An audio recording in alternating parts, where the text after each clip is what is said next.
Good day, everyone. I'm Andrea Mitchell here in Pittsburgh. And the big question in Pennsylvania this morning, how big an impact will last night's debate between Democratic Senate candidate John Fetterman and Trump-backed Republican Mehmet Oz have on the election? Joining me now is NBC's Dasha Burns in Harrisburg, where the debate was held. Jonathan Tamari, national political reporter for the Philadelphia Inquirer. Jim Messina, former White House Deputy Chief of Staff for Operations under President Obama and campaign manager for Obama's 2012 re-election campaign. And Doug Heye, Republican strategist and former communications director for the Republican National Committee. So, Dasha, you've been covering this campaign so closely. You had, of course, those key interviews with both candidates. Fetterman's performance last night obviously being scrutinized, but so is the answer that Dr. Oz gave on abortion. And also, I should say, the format, because of the 15 seconds for rebuttals, for instance, a format that some would say, people here are saying, Fetterman's campaign should never have agreed to. What does all of this mean, though, for the race? What are voters saying to you? I know what they're saying here in Pittsburgh. Yeah, Andrea, there is a lot to digest from last night, both in terms of circumstance and substance. Look, ahead of this debate, the Fetterman campaign sort of tried to manage expectations, acknowledging that this isn't his format, that he is still struggling with some of the lingering after effects of the stroke and the closed captioning that's necessary because of his auditory processing issues and some of the speech challenges that he acknowledged at the outset of the debate as well. I'll tell you, in the spin room afterwards and talking to media, the Fetterman campaign, neither candidate came out, by the way, to talk to media, but both candidates sent their spokespeople. The Fetterman spokesperson said that they were thrilled with his performance, that they believe he won in multiple exchanges with Oz. I'll say, though, the aftermath is a little bit of a different narrative from both Democrats and Republicans that do seem to be concerned with Fetterman's health. I'll say, though, on the campaign trail and in the debate last night, one thing that Fetterman has tried to do with his stroke is use it to relate to everyday Pennsylvania voters, often asking at his rallies, you know, who here has had a health issue in the past, who has had a family member with a health issue. So it'll be interesting to see what voters really take away from this. But I want you to hear a little bit of the exchange last night on Fetterman's health. Listen. Let's also talk about the elephant in the room. I had a stroke. He's never let me forget that. And I might miss some words during this debate, mush two words together, but it knocked me down, but I'm going to keep coming back up. I visited vocational schools. I have an answer, but John, because obviously I wasn't clear enough for you to understand this. And yeah, Andrea, in a few moments, especially on his answer about fracking and energy, he did sort of struggle to articulate his position. But in another major moment, his opponent, Dr. Mehmet Oz, it seemed to say that the abortion decision should be between, you played the sound earlier, between a woman, her doctor, and local political leaders. And I think, Andrea, we're going to see that in a whole lot of Democratic ads. In fact, the Fetterman campaign just in the last half hour announcing that they've released an ad focusing on that specific moment from the debate. So Oz also leaving room for criticism from the Democratic side here as well, Andrea. Dasha, thank you so much. Jonathan, let's talk about how Pennsylvania voters, especially blue-collar, working-class voters, feel about John Fetterman after seeing his performance last night, witnessing his recovery, how it's at least impacting his communication. But Pennsylvanians know John Fetterman, so does that work in his behalf? I think, you know, it's been so early since this debate happened that I don't know that we've really gauged how significant the impact is going to be. I think a lot of times, you know, people like us who follow politics minute to minute might have a certain reaction and the average voter would have a different reaction.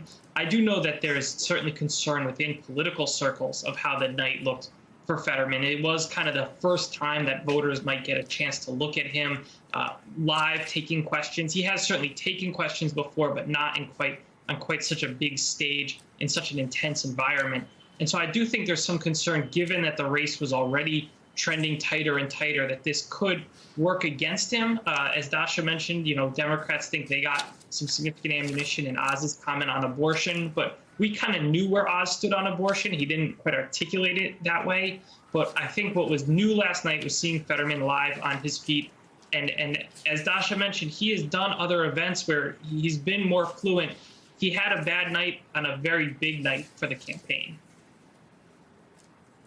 Yeah, and Jim Messina, what about Democrats, the White House and other Democrats could be arguing, I've talked to a couple of people, that he never should have agreed to this debate and not to this format, because he is using the assistance of that closed captioning, and it takes a few seconds for that to roll, and with a 15-second rebuttal, it doesn't roll in time.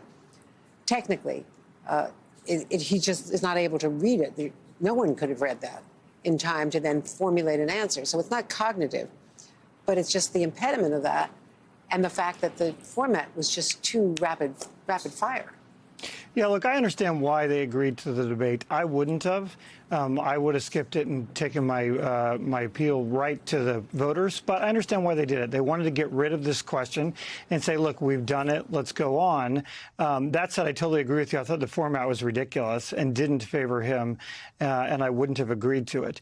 I think what we have here at the end, Andrea, is Fetterman lost the battle last night, but may have won the war. Because let's look at who's still undecided in this race, and it's mostly suburban women are undecided in this race.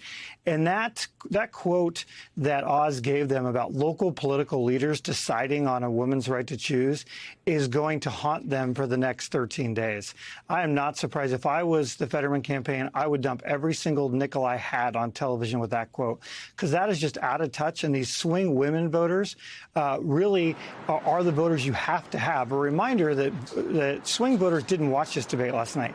They're getting their coverage from you and everyone else in the media, and they're going to see the TV ads. And that TV ad is going to come back to haunt Dr. Oz. Well, you've teed that up perfectly, because we already have an ad that they've cut overnight with that. And I want to play that for you, Doug Heye. I know that Republicans are pouring money, millions of dollars, into this campaign now. So there's going to be the battle of the dollar on TV. But take a look at this ad that was cut overnight.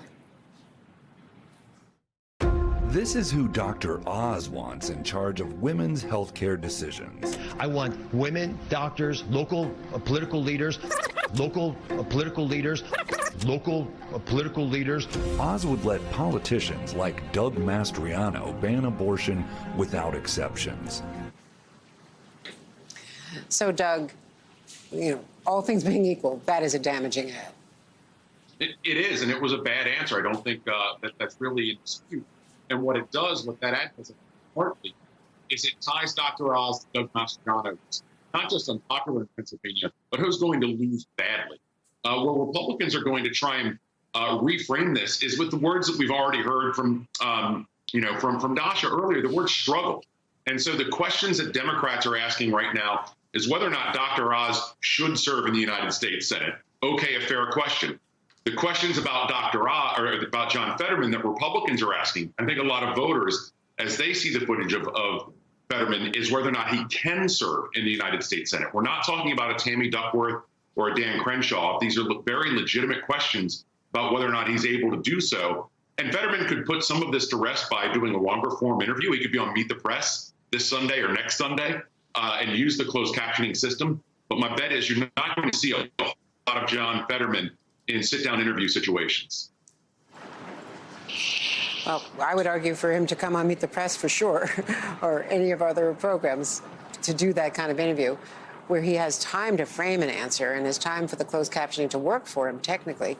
Dr. Oz was so much more polished, but, Jonathan, if you drill down on his answers on the economy, on a lot of other questions, his avoidance of answering those questions about whether he had profited from some of those, from hydroxychloroquine and pushing that, which caused him some big problems, the last couple of years, and other of those remedies that he had pushed on TV, where the Columbia University faculty called him a quack and tried to get him out and took a vote against him.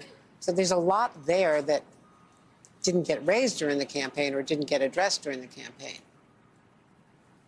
Yeah, and this has been a major complaint from the Fetterman campaign and a criticism of Oz throughout, is that he has not directly answered his positions on a number of significant issues that he could be voting on if he goes to the Senate. He was asked about the Lindsey Graham bill that would ban abortion after 15 weeks nationwide. And he said he thinks that, it should be up to the states, but he was asked 3 times, well, does that mean you're a yes or a no? And he wouldn't say. He kept saying, you know, it should be up to the states, which kind of hints at where he is, but doesn't say it. He didn't say how he would have voted on the bipartisan gun bill that was signed this past summer. And so he has not really defined himself. He tried last night to define himself as the centrist, but he left his policy positions rather vague. I think that he's content to do that and try to make this election about Fetterman and make the election about Democrats and Joe Biden and inflation, but he's leaving a lot of open questions about what he would actually proactively do as a senator rather than just what he's against. Well, Jonathan Tamari, thank you so much. Jim Messina, Doug Heye, of course, Dasha Burns for us in Harrisburg. Thanks to all.